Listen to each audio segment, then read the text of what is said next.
Hello, my dear friend, and welcome back to this quiet corner of history. Tonight, as the hustle and bustle of the modern world begins to fade, I invite you on a special journey. Let your mind relax and imagine, just for a moment, that we are standing in a simple mud brick home on the banks of the Nile at sunset. The last golden light of the day streams through a small window, bathing the space in a warm glow. The fragrant scent of freshly baked bread fills the air, mingling with the smell of dried herbs hanging from the walls. Somewhere in the distance, the sound of children's laughter fades as they are called in for their evening meal. And at the center of this serene scene is a woman. Her hands move deftly on a loom, weaving a smooth, fine linen cloth. History is often told as a grand tapestry, woven with shimmering gold threads that depict pharaohs, great battles, and magnificent temples. It is a beautiful, heroic tapestry displayed in the most splendid museums. But there is another tapestry, one woven from millions of humble linen threads, just like the cloth in this woman's hands. That tapestry tells a different story, a story of daily life, of meals and lullabies, of silent sorrows and small joys. It is the story of the people who wove the cloth for the pharaoh's robes, who baked the bread for the pyramid builder, and who gave birth to the successive generations that sustained an entire civilization.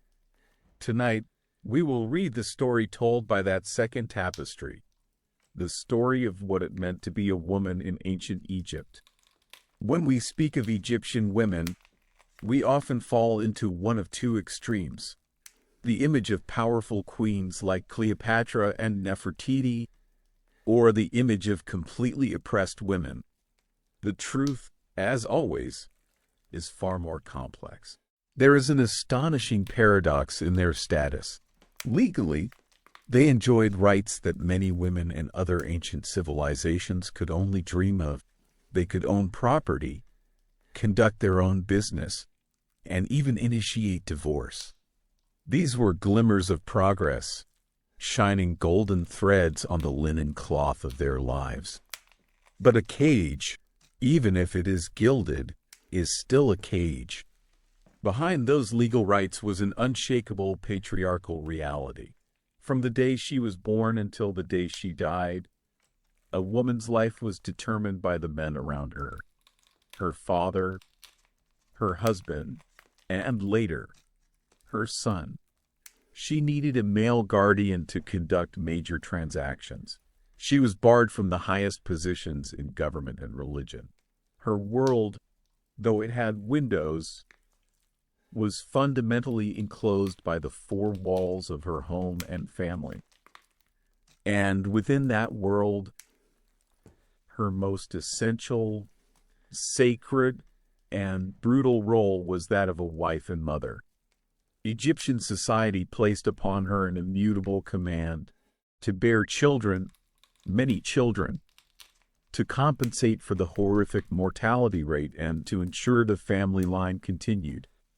But in an age of primitive medicine, that command was tantamount to a suspended death sentence. Every pregnancy, every birth, was a confrontation with mortality.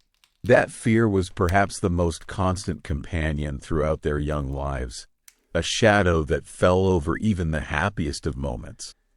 Our journey tonight will delve into these aspects.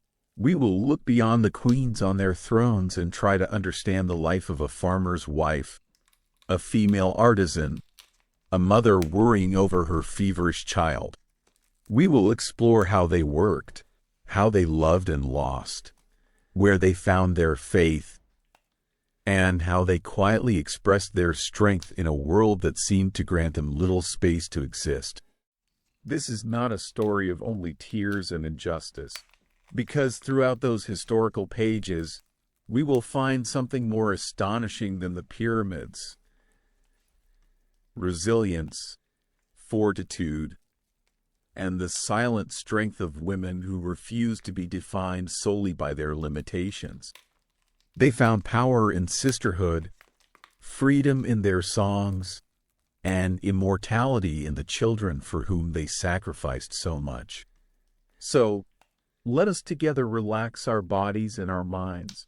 Let these gentle sounds carry you back to a world long past, not to judge, but to listen with your whole heart. The story of the women of the Nile, the women who wove the very fabric of life for an entire empire, is about to begin. And the story of the women of Egypt, those who wove the tapestry of daily life for an entire civilization, begins with an astonishing paradox. A truth so complex that it was at once their pride and their bitter sorrow.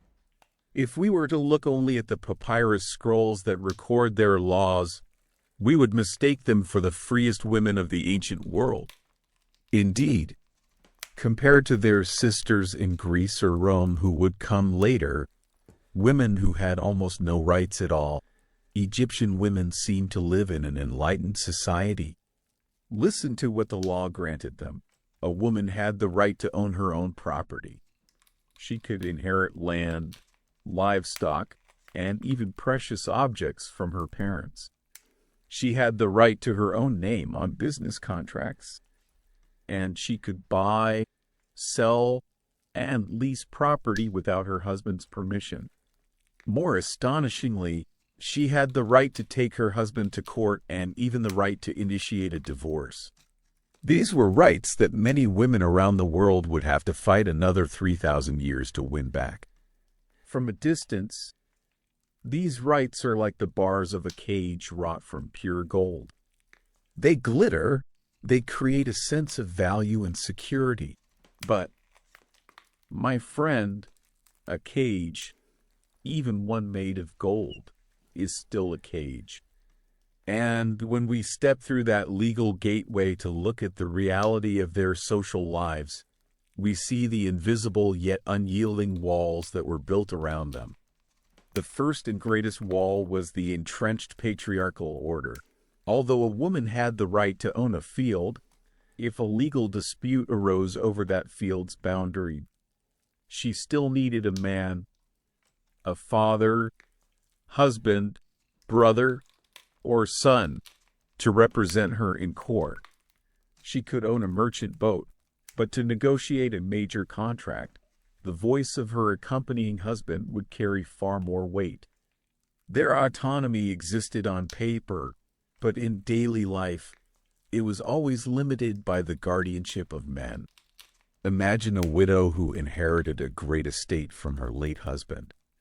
In theory, she was a wealthy and independent woman, but in practice, to manage that estate, to deal with lenders or greedy neighbors, she still had to rely on the protection and the voice of a male relative. Without one, she would become incredibly vulnerable. Her power was a conditional power. It was only truly effective when backed by the authority of a man. Why did this contradiction exist?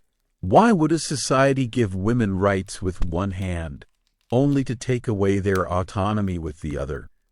The answer lies deep within the Egyptian concept of cosmic order, *ma. They believed that the universe functioned perfectly when everything was in its proper place, and social order had to mirror that cosmic order. In the world of the gods, there were gods and goddesses, but Ra, the sun god, was still the supreme leader. Likewise, on earth, the pharaoh was the father of the nation, and in every family, the man was seen as the natural head. This was not considered oppression. It was seen as harmony, as the way to maintain stability for society. A woman's role was predefined within the sphere of the home, the *oikos, while the public world, the *polis*, belonged to men. This is why even the progressive right to divorce came at a steep price.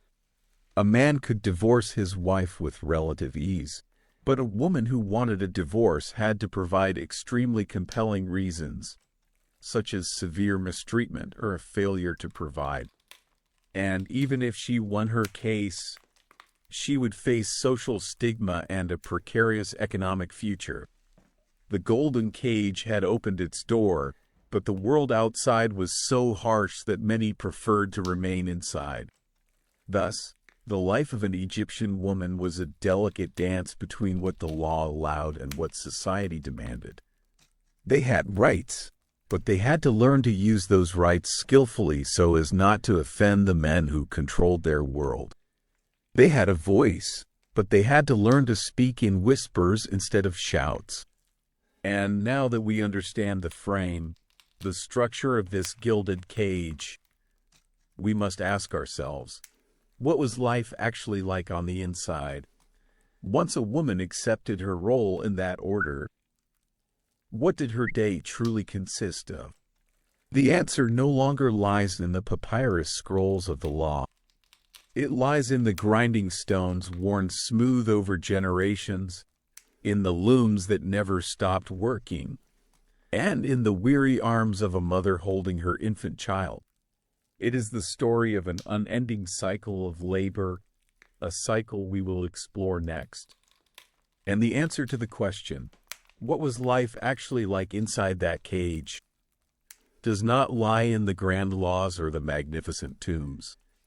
It lies in a rhythm, a repetitive, enduring, and endless rhythm that began before the sun rose and only ended when the body collapsed in sleep.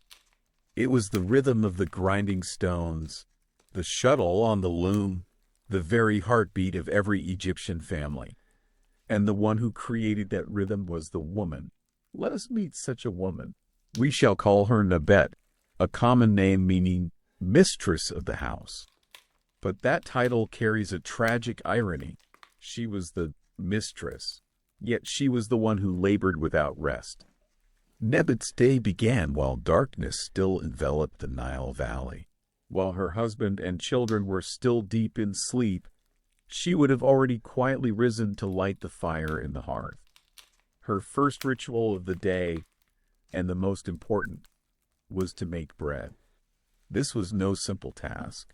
She had to kneel on the dirt floor, place the barley grains in a hollowed-out stone quern, and use a smaller stone to push, crush, and grind them into flour. This was an act of extraordinary physical effort. Imagine Nebet, bent over for hours, putting her entire body weight into the back and forth motion of grinding. Her back would ache, her shoulders would burn, but she would not stop. The sound of stone grinding against stone was the first music of the morning, a dry, patient sound that was the embodiment of her life. The flour she produced was often mixed with sand and tiny bits of grit, which is why the teeth of ancient Egyptians, from peasant to pharaoh, were all terribly worn down. After she had enough flour, she would knead it with water, shape it, and bake it over the fire. This bread was the source of life, the energy for her entire family for the long day ahead. When the family had awoken and eaten, Nebet's work was far from over. She had to fetch water. This was perhaps the most social moment of her day.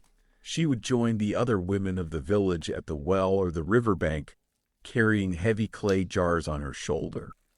Here, they could exchange stories, complaints, and laughter. It was an invisible support network, a private space for women, where they found empathy and strength in one another. But then, they had to hoist the heavy, sloshing jars back onto their shoulders and return home to continue their work. And that work was often weaving. Nearly all the clothing for the family was made by Nebet's hands. She had to process the flax, spin the delicate fibers into thread, and then spend hours, days, even weeks at the loom. The linen cloth she wove might be used to sew a loincloth for her husband, a simple dress for her daughter, Or it could be part of the tax payment to the temple, destined to become the robes of a priest she would never meet. Her hands, though calloused from labor, created soft, fine products. Every thread woven was a moment of her life. Interspersed with all of these tasks was a job that was never named, never counted, but which occupied her mind completely: childcare. A newborn might be strapped to her back even as she knelt to grind grain. A toddler would cling to her leg as she cooked. She had to work while soothing, while watching, while teaching. There was never a true moment of rest. This is the truth of the Egyptian economy that is seldom mentioned. The world of men, the world of building pyramids, of ruling, of fighting battles, was built entirely on the unpaid and unacknowledged labor of women like Nebet. Without the bread she baked, the pyramid builder would have no strength to haul stone. Without the cloth she wove, the official would have nothing to wear. Without her care, the next generation of laborers would not survive to maturity. Her work, though dismissed as chores within the home, was the very engine that powered an entire empire. As dusk fell, Nebet would prepare the evening meal. She would serve her husband first, giving him the choicest portion. She and the children would eat what was left. After the meal, when the children were asleep and the house was dark, her body could finally rest. But her mind would not. She would think of the coming harvest, of a sick child, of the unfinished cloth on the loom. And in her exhaustion, she knew that this entire endless cycle, all of this sacrifice, was all in service of a deeper purpose, an imperative even greater than daily survival. It was the imperative to create new life. Her entire life of labor was to prepare for, to nourish, and to serve her most sacred and most dangerous role. It was a role where she would face her greatest trial not with a grinding stone or a loom, but with her own body, in the perilous act of becoming a mother. And the entire unending cycle of labor we have just witnessed, from the grinding of grain at dawn to the weaving of cloth at night, all of it served an ultimate purpose, a biological imperative that society had sanctified. That was the calling of motherhood. And to fulfill that calling, the Egyptian woman had to enter her final and most private battlefield. A battlefield with no swords or visible enemies, but one whose brutality and casualty rate were no less severe. That was the battlefield of childbirth.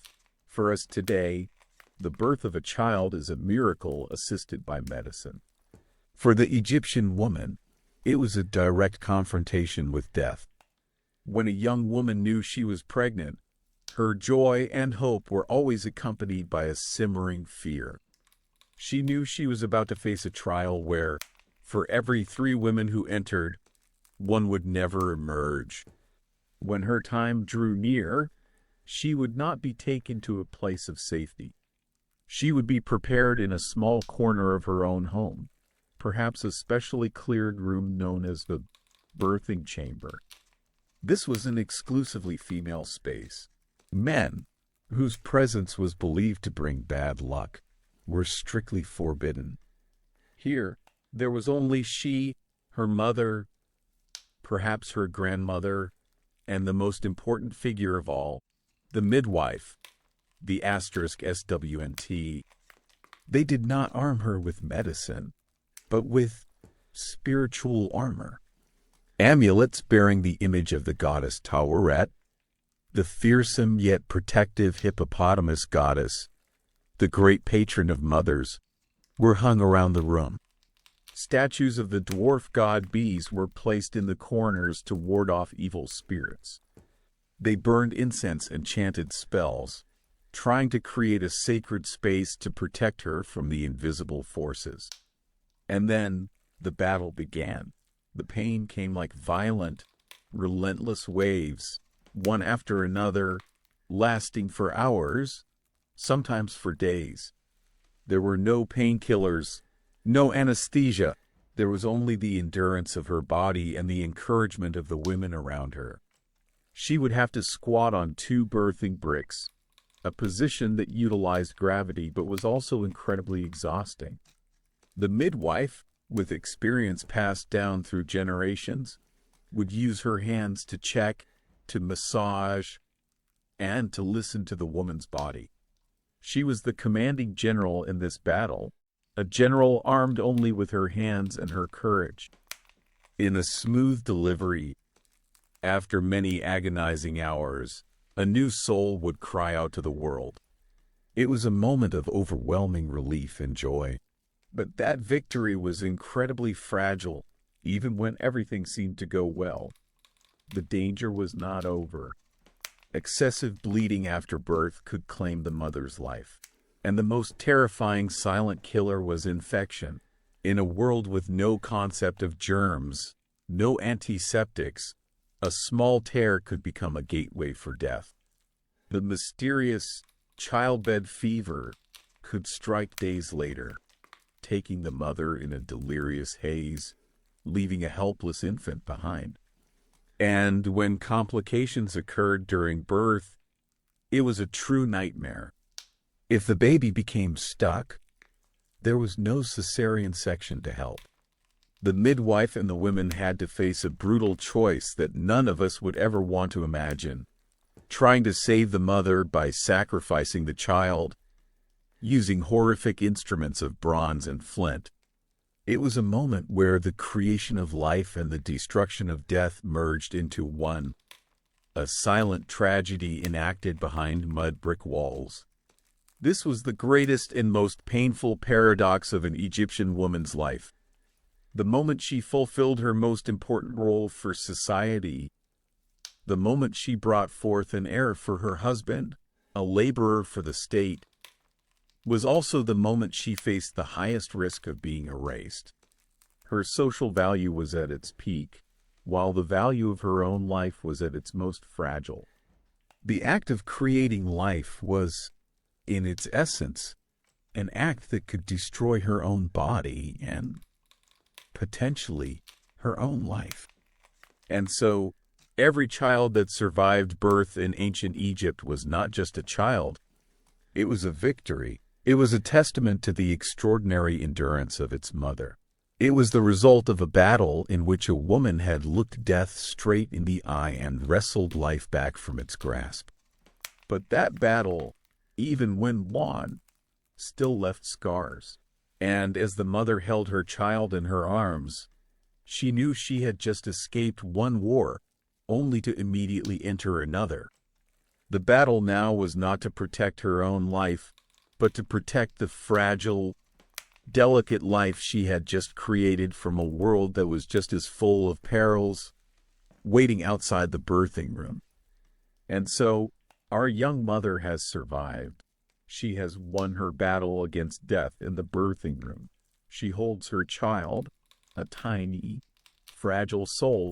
But the joy of this new life is immediately shrouded by a constant anxiety. Because the next battle does not come from without. It is not a wild beast or an enemy soldier. It is an invisible war waged in the very place that should be safest, within her own home and upon her own body. This is the war against disease, and at the same time, the war to conform to the harsh standards of beauty, a dual burden that every Egyptian woman had to bear. Let us step with me into her mud brick house. This place, though a home, was also a potential hotbed of disease. There was no clean water system. Water for daily use was drawn directly from the Nile or its canals, the same places where people bathed and where waste was discarded. Parasites and bacteria flourished. There was no waste disposal system. Organic refuse and family waste were tossed into the small alleys, attracting flies and other disease-carrying insects. The packed earth floor was a haven for fleas and other small creatures. In such an environment, Keeping a newborn with a delicate immune system healthy was a nearly impossible task. Diarrhea, skin infections, and intestinal diseases were not just uninvited guests. They were frequent residents, and often they were the last. For the woman herself, her body was incredibly weak after childbirth, but she had no time to rest. The cycle of labor resumed, and her health was steadily eroded. But the irony is that while her body was struggling with exhaustion and illness, society demanded that she project an entirely opposite image, an image of beauty, of perfection, and of eternal youth. This was one of the greatest psychological and physical burdens for the Egyptian woman, the pressure to be beautiful.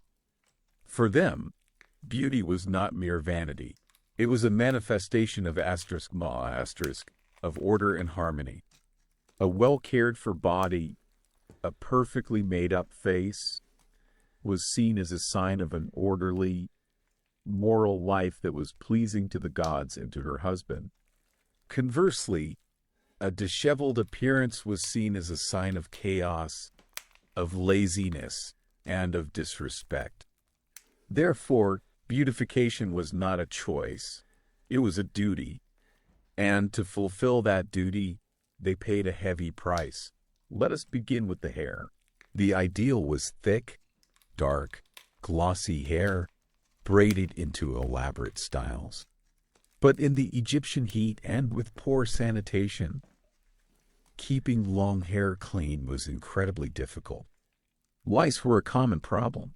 Their solution? To shave their heads. Both men and women of the upper classes shaved their heads for hygiene.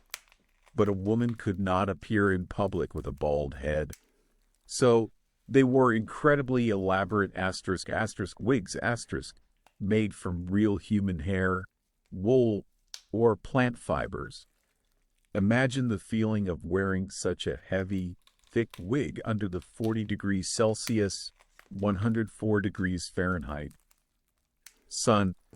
It was hot, it was itchy, and its weight put a strain on the neck and shoulders. But they had to endure it because it was part of the standard of appearance.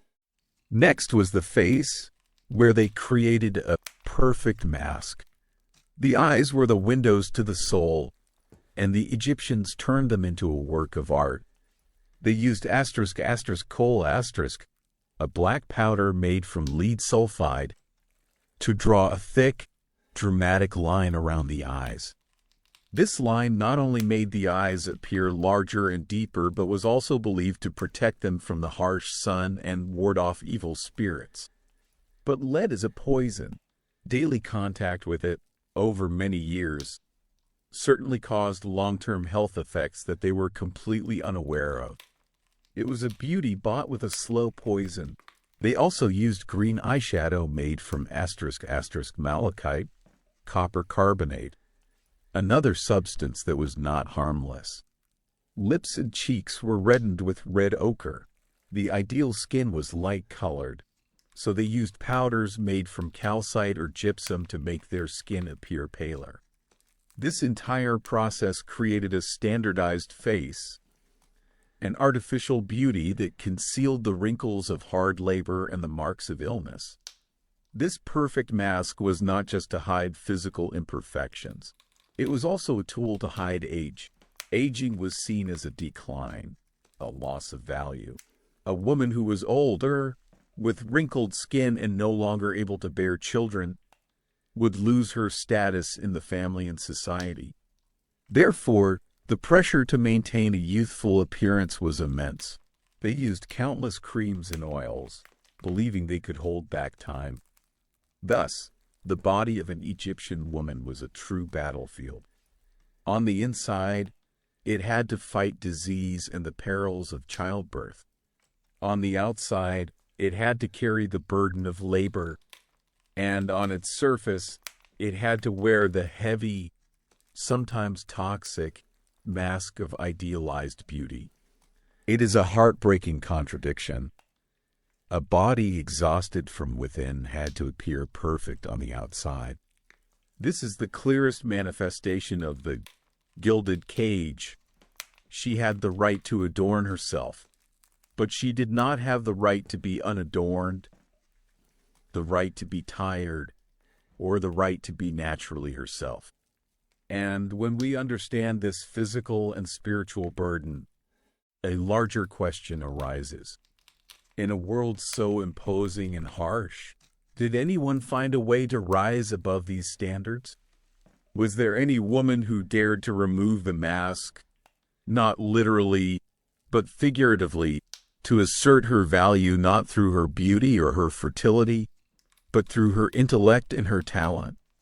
The answer is yes, though it was incredibly rare, and their stories are like rays of hope in an overwhelmingly dark picture.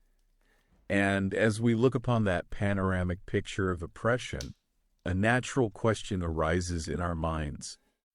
Was there any escape? In a world where a woman's value was framed by her fertility and her external beauty, did anyone dare to break that frame? Was there any woman who became known not for who her husband or father was, but for who she was herself, for her own mind and her own talent? The answer, my friend, is yes. But they were like stars in a moonless night, incredibly rare, and it is because of that rarity that their light shines all the more brilliantly and astonishingly. They could not overthrow the system, but they proved that even within the most rigid of cages, the human spirit can still find a way to soar. And their stories are not just exceptions.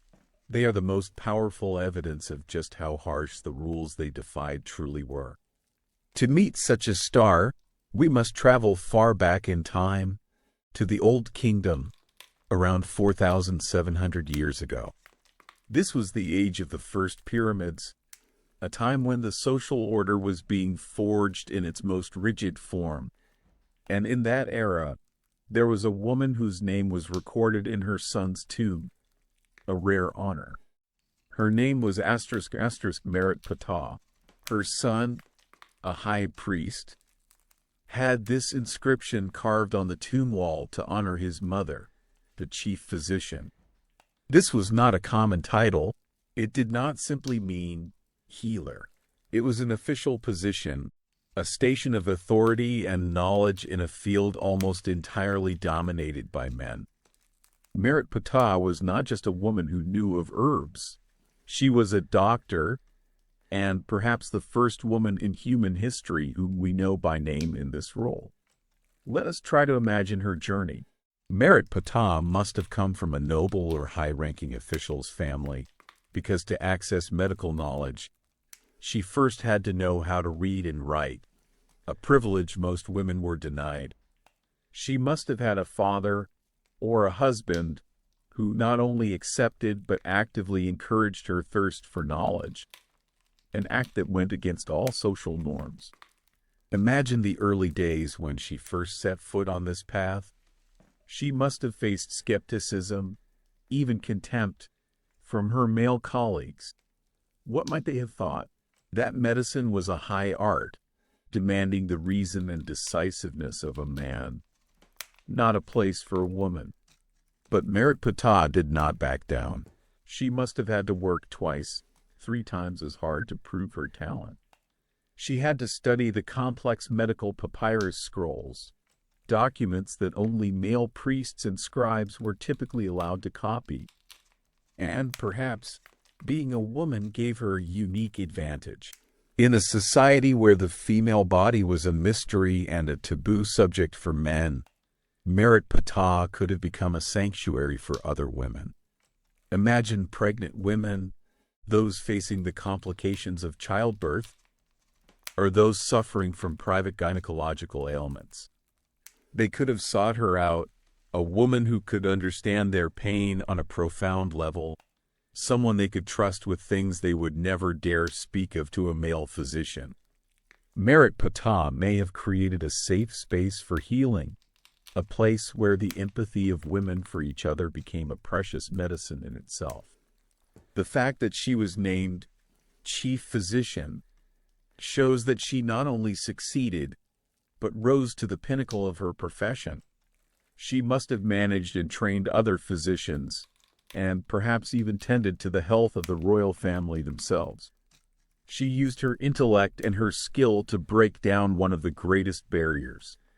But the story of Nefertiti, while inspiring, carries a sad truth. Why do we know of her? Because she was such a profound exception. Her existence does not mean that this path was open to other women. On the contrary, it shows that the path was nearly impossible. For one Nefertiti to exist, thousands of nearly unimaginable conditions had to align perfectly. After her, it would be centuries, even millennia, before we would see other women achieve a similar status. She was a ray of light, but that light only served to make the surrounding darkness seem deeper.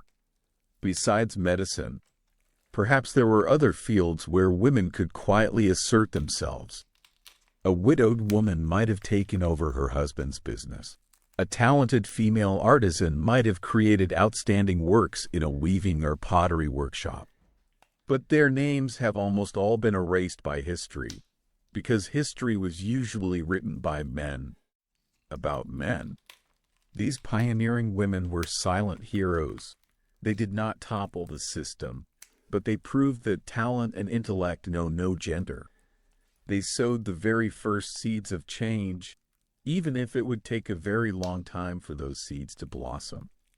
And now that we have seen how an ordinary woman, albeit a noble one, could rise in such an extraordinary way, another question emerges.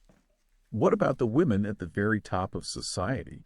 Those who lived in palaces, who carried the blood of the gods in their veins, the queens and princesses. Did they have more room to express themselves? Or was their cage, though made of gold and lapis lazuli, even more solid and suffocating? That is the story of the royal women, a story filled with power, intrigue, and also tragedy. And the answer to the question we posed, was the cage of the women at the pinnacle of power even more solid and suffocating? Lies within the splendor and tragedy of the palaces themselves? The answer is yes, because their cage was wrought from solid gold, and its bars were inlaid with the most precious jewels. It was more beautiful, more luxurious, but for that very reason, it was heavier, and the confinement within it was all the more absolute. When you are at the very top, all eyes are upon you, and the fall, should it come, is a terrifying one. There is no clearer proof of this truth than one of the most famous women of all time, a woman whose face has become the symbol of an entire civilization. That is * Queen Nefertiti. When we think of her, we immediately picture the stunningly beautiful limestone bust, now displayed in Berlin. A face with a proud, high neck, deep-set eyes, and a beauty that seems untouched by time. She is the embodiment of perfection, of power, and of elegance. But behind that serene face lies a story of one of the most chaotic religious and political revolutions in Egyptian history, a story of extraordinary power and of a sudden, mysterious disappearance. Nefertiti was the great royal wife of Pharaoh Akhenaten, the man known as the heretic king. Akhenaten did the unthinkable. He abolished the entire traditional pantheon of Egyptian gods to worship only one deity, the sun disk, Aten. He moved the capital from Thebes to a new city built in the middle of the desert, Amarna. And in this revolution, Nefertiti was not a wife who stood in her husband's shadow. She was a companion, a loyal collaborator. The art of the Amarna period shows something unprecedented. Nefertiti's image appears with a frequency and on a scale nearly equal to the pharaoh himself. She is depicted alongside her husband performing the sacred rites to the Aten. There are even reliefs that show her driving her own war chariot or in the classic pose of smiting the enemies of Egypt, a pose traditionally reserved exclusively for the pharaoh. In intimate family portraits, they are shown in warm, close moments, playing with their 6 daughters. Looking at these images, one gets the sense that this was a couple who ruled together, a revolutionary step toward gender equality. But was that the reality? Or was Nefertiti, with her beauty and intelligence, simply the beautiful high priestess of her husband's new religion? Was her power real, or was it merely a power granted by her husband, a reflection of his own glory? This is a question that Egyptologists still debate, but there is one undeniable truth, a truth that connected her to every other Egyptian woman, from the poorest farmer to the noblest queen. That was the pressure to produce a son. Despite being revered as a goddess, Nefertiti bore Akhenaten 6 daughters, but no son who survived to become heir. In a society where the line of succession passed through men, this was a fatal flaw. It was a crack in the perfect image of the royal couple, a weakness that hostile factions could exploit. Even the most powerful woman could not escape the harsh biological imperative that defined the fate of her gender. And then, tragedy struck. Akhenaten died. His religious revolution collapsed. The priests of the old gods returned to power, and in that upheaval, Nefertiti suddenly vanished from history completely. Her name was chiseled off monuments. Her images were erased, replaced by those of others. History was chiseled away, rewritten, as if she had never existed. Why? No one knows for sure. One theory is that she died in a plague. Another is that she was assassinated by the faction of the old priests. Still another suggests she fell from favor and was exiled. But the final result remains the same. One of the most powerful women of the ancient world was systematically erased.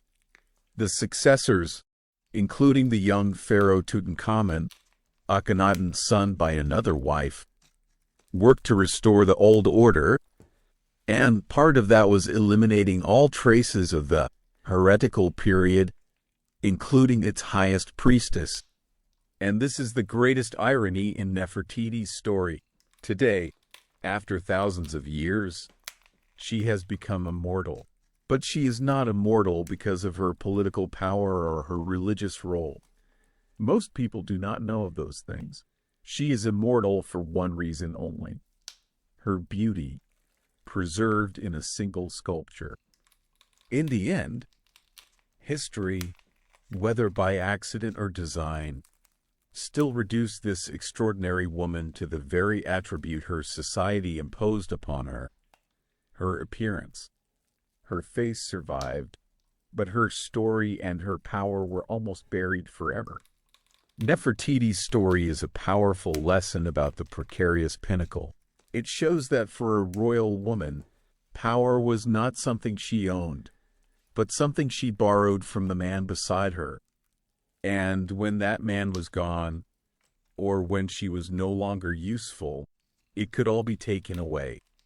But if Nefertiti, who ruled with a man, met such a tragic fate, what would happen to a woman even more daring? A woman who did not just share the throne, but claimed it entirely for herself? A woman who wished to rule not as a queen, but as a king? Egyptian history has an answer, and it is an even more extraordinary and controversial story. And Egyptian history, in its 3,000-year span, has an answer to the question we posed: what would happen to a woman who wished not just to rule with a man, but to rule as a man? That answer lies in the story of one of the most extraordinary and controversial figures of the ancient world. Her name was Hatshepsut. She did not just bend the rules of the Gilded Cage. she used her own strength to shatter it. Her story begins with a rather familiar script for a royal woman. She was the daughter of a pharaoh and later married her own half-brother, Thutmose II, to become the great royal wife. When Thutmose II died early, the heir, Thutmose III, was just a child. And as was customary, Hatshepsut, as the stepmother and the most powerful woman at court, stepped up to assume the role of regent. This was a socially acceptable position, a woman temporarily ruling until the true male king came of age. Everyone expected that, after a few years, she would retreat into the background. But Hatshepsut had other plans. She was not content to be a mere placeholder. She had tasted power, and she believed she deserved it. In the first few years of her regency, she skillfully consolidated her position, winning the support of the most influential officials and priests. And then, she did something no one could have anticipated. She declared she was no longer queen regent. She declared that she herself was *** pharaoh. This was not just a political coup. It was a theological and ideological earthquake. The throne of Egypt, for over 1,000 years, had been the exclusive domain of men. The king was not just a ruler. He was the embodiment of the god Horus, a warrior, a mighty bull. All of these symbols were intrinsically linked with masculinity. How could a woman assume that role? Hatshepsut understood this challenge perfectly, and she came up with a solution that was both audacious and brilliant. If she could not change the masculine nature of the throne, then she would change herself. She began a systematic process of metamorphosis. In statues and reliefs, her image gradually transformed. Her chest flattened, her shoulders broadened. She was depicted wearing the male *** kilt, and most symbolically, she wore the false beard that was an emblem of pharaonic power. She used all the titles of a male king. Visually, she became a man, but changing her image was not enough. She needed a divine justification, and so she created one of the most brilliant political propaganda campaigns in history. At her magnificent mortuary temple at Deir el-Bahari, she had a story carved detailing her own birth. According to this tale, her true father was not Thutmose I, but the supreme god Amun-Ra himself. The god, it was said, disguised himself as her father to be with her mother and declared that the child born of their union would be the ruler of Egypt. In this way, she created a divine line of succession, one that was independent of any mortal man, be it a father or a husband. She was not the wife of a king or the mother of a king. She was the daughter of a god, and she proved that she was entirely worthy of that role. Hatshepsut's reign of over 20 years was one of the most peaceful and prosperous periods of the New Kingdom. In contrast to male pharaohs who often focused on war and conquest, she concentrated on construction and trade. She commissioned magnificent architectural works, including 2 colossal obelisks at the Temple of Karnak. She organized a legendary trading expedition to the distant land of Punt, perhaps modern-day Somalia or Eritrea, bringing back treasures like gold, incense, and living incense trees to be planted in Egypt. Under her rule, Egypt became wealthy and stable, but the ghost of illegitimacy always lingered. Her stepson, Thutmose III, was growing up. That young man, the rightful king, had to stand by and watch his stepmother rule the country for 2 decades. Resentment surely smoldered. After Hatshepsut's death, the revenge was enacted. Thutmose III, now the sole pharaoh, began a systematic campaign to erase all traces of her reign. Stone carvers were sent across Egypt. Her name, inscribed in the royal cartouches, was meticulously chiseled away from temple walls. Her images in the form of a king were destroyed. Her statues were smashed and buried. It was an attempt to rewrite history, to pretend that this anomaly had never happened, to restore the cosmic order to its proper patriarchal path. And this is the final and greatest irony. By trying to erase her, they made her immortal. The empty spaces on the walls, the clumsily chiseled out cartouches of the most undeniable proof of her existence and her power. Her absence creates an even more powerful presence. It forces us, thousands of years later, to be curious, to search, and to ask the questions. Who was here? Why were they erased? Hatshepsut's story is the ultimate exception, and for that very reason, it proves the rule most clearly. It shows how talented, intelligent, and successful an Egyptian woman could be when given the chance. But it also shows just how deeply entrenched the patriarchal system was in that society, that it was willing to do anything to correct a historical mistake, to return a woman who dared to be king to her proper place, which was oblivion. However, Hatshepsut's struggle on the mortal political stage also reflects a deeper contradiction in the Egyptian mind. It is the conflict between the extraordinary power of the goddesses they worshipped and the subjugation of their mortal women. And Hatshepsut's struggle, her extraordinary effort to transform herself into a male king, does not just reflect a mortal political battle. It also reveals a deeper contradiction, a paradox that lies at the center of Egyptian faith and spirit.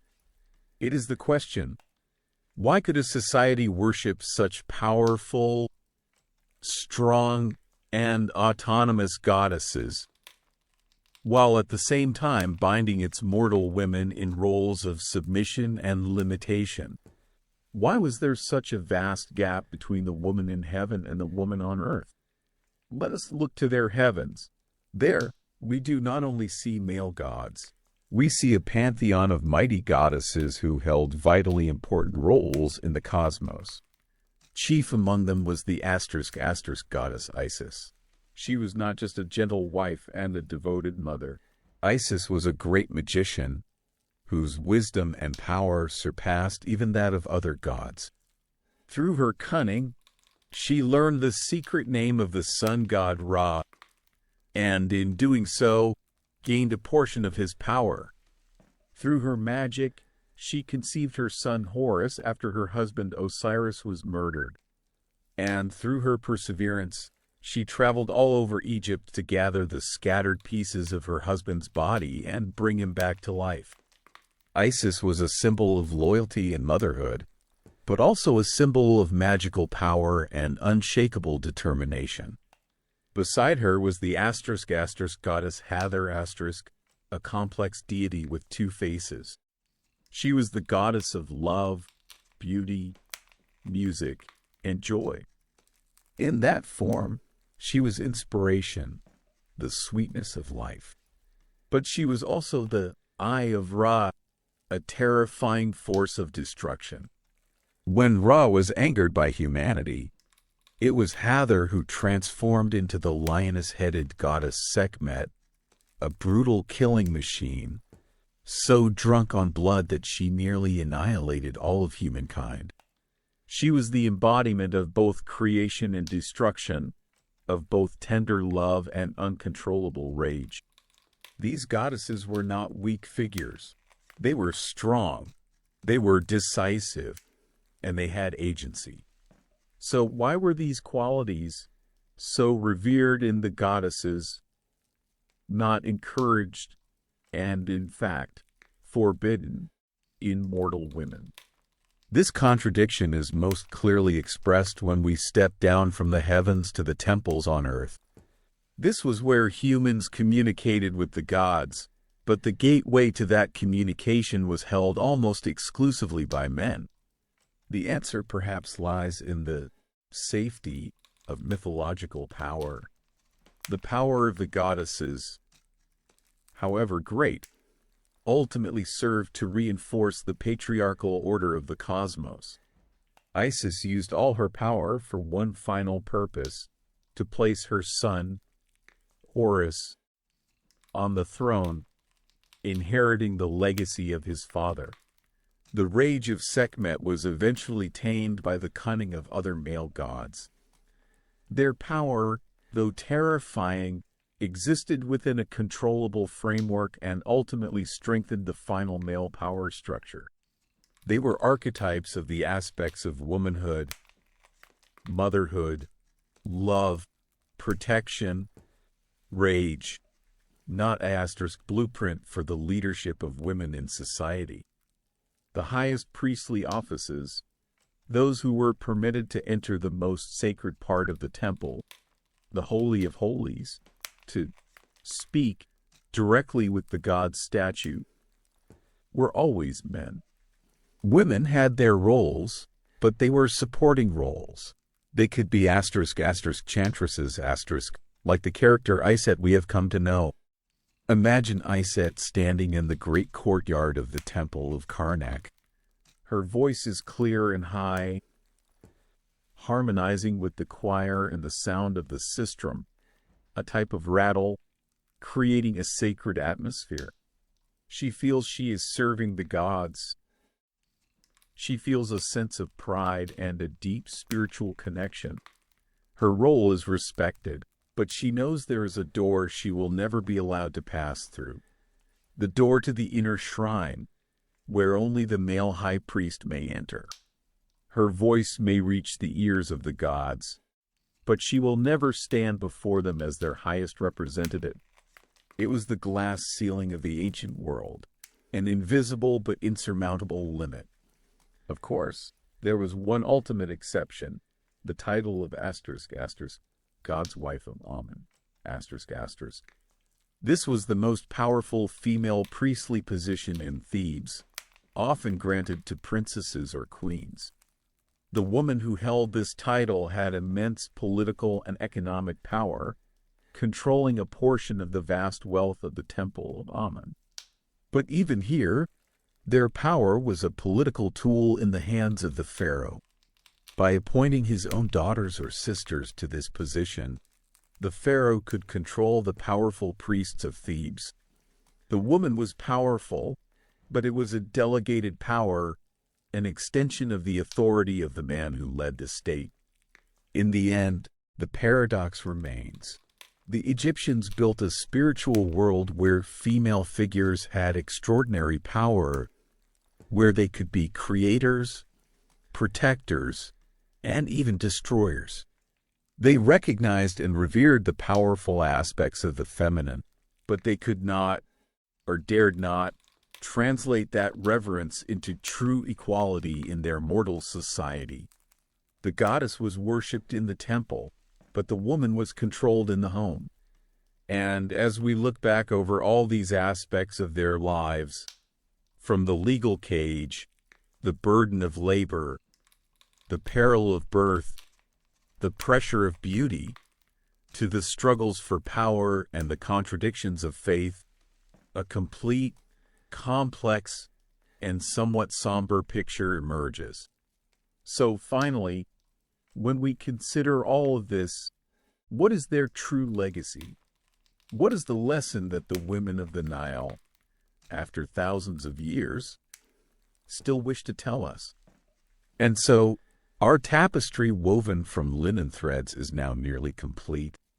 Together, we have followed each strand, from the paradox of the gilded cage of the law, through the unending rhythm of labor, to the terror and sanctity of the birthing room. We have felt the weight of beauty standards, admired the pioneers who dared to break through barriers, and seen the fragility of power even at the royal pinnacle. We have also deciphered the paradox of the goddesses who were worshipped and the women who were controlled. The picture that emerges is not one of pure black oppression, but a complex work, with the dark shades of injustice interwoven with the shimmering golden threads of resilience. So, as we close this chapter of the past and return to our 21st century world, with the comforts and freedoms we now possess, what is the true lesson that the women of the Nile have left for us? Perhaps the first and most profound lesson is Esther's gratitude. Not a hollow gratitude, but a deep, heartfelt appreciation for the ordinary things we rarely notice. We can be grateful for a glass of clean water without fearing the parasites within. We can be grateful that a toothache is merely an inconvenience, solvable with painkillers and a visit to the dentist, not a sentence of chronic agony that could lead to death. Our gratitude is for modern medicine, for the antibiotics, for the safe childbirths that have saved millions of mothers and their children. We are grateful for Esther's freedom. It is a concept for which the ancient Egyptians did not even have a word. We have the right to choose the career we love, the partner we cherish, or even the choice not to marry, not to have children. We are not bound to a predetermined position in a social pyramid. Our destiny, though still filled with challenges, is largely in our own hands. This is a priceless gift that millions of Egyptian souls never had. Looking back at their lives is not intended to make us feel guilty for our own prosperity, but to help us realize that what we consider normal is, in fact, a miracle that our ancestors could only dream of. The second lesson is perhaps more applicable to our daily lives. It is the lesson of seeing and valuing invisible labor. We have seen the lives of Nebet and Senetmut, women whose domestic work, childcare, and maintenance of family life were the very engine that powered an empire, yet were never recorded or recognized. Today, though society has progressed, the burden of that unseen work, housework, caring for the elderly and the sick, maintaining the emotional bonds of a family, still falls disproportionately on women. The story of Egyptian women reminds us to look around, to appreciate the meal that our mother or wife has cooked, to recognize the silent sacrifice of the women who shoulder the unpaid yet priceless work of caregiving, to acknowledge that a society can only be truly strong when its foundation, the family and the work of caring, is respected and shared equitably. And finally, the most inspiring message they leave us is about Esther's legacy. Their legacy was not the pyramids or the golden treasures. Their legacy was their enduring spirit, their ability to find beauty and meaning even in the harshest of circumstances. They wove their stories with the threads of endurance, of love, and of quiet hope. And that poses a question to each of us. What thread are we weaving into the shared tapestry of humanity? What will our legacy be? It does not need to be a grand monument. Your legacy could be the kindness you show to a stranger. Your legacy could be the knowledge you pass on to a child. Your legacy could be standing up for someone who is vulnerable. Every small act of empathy, of courage, and of love is a shimmering golden thread, helping to make our shared tapestry more brilliant and warmer. So, tonight, before you drift off to sleep, I invite you to think of a woman in your life who has inspired you. It could be your mother, your grandmother, a teacher, a friend, or a historical figure. What thread did she weave into your life? And what thread will you, in turn, weave for those who come after? If you wish, please share that story in the comments below. Let us together honor the great women, both famous and anonymous. Thank you for accompanying me on this long and emotional journey. Thank you for listening to the story of the people who lived and endured so long before us. May your dreams tonight be sweet, and when you awaken tomorrow, may you see the world around you with more appreciative eyes and a more grateful heart. I wish you a good night's sleep, and may your dreams be beautiful, dreams of strength, resilience, and infinite love.